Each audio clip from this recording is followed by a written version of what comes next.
Hey guys, welcome in. I got a fun video for you guys today. We're drawing a step-by-step hacky sack. Sacks are really big and popular for some odd reason. Again, I remember playing with them when I was in middle school, you know, back in the 1900s. But this one definitely a pretty easy shape and idea to get it started. A ginormous kind of egg-shaped bean bag, since it is kind of a little bean bag. Does not have to be perfect. And then you can go over that a little bit darker.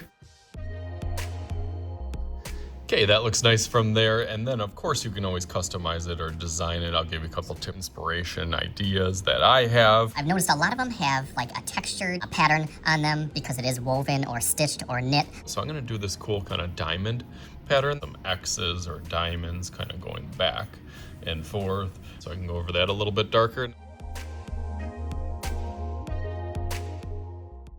All right, cool, that looks better now. I'm gonna go over that in Sharpie and outline and start thinking about what color combinations and background I'm gonna do. Let's go through that real quick though.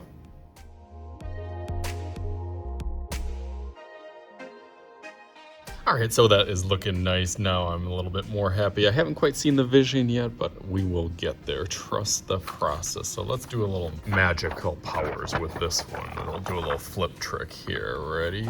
3, 2, 1. All right, ready? There it is. Thought it looked way better now with all the colors and patterns. Took inspiration from my old school tie-dye shirt that I am wearing now. So you can see the vision a little bit better now. I used a whole bunch of different crayons and colors, kind of doing the texture and forth. And I thought that worked out really nice. So you can customize yours however that you want. As always, I am Mr. Shuey. This is Mr. Shuey's Art Channel. We'll talk to you guys later.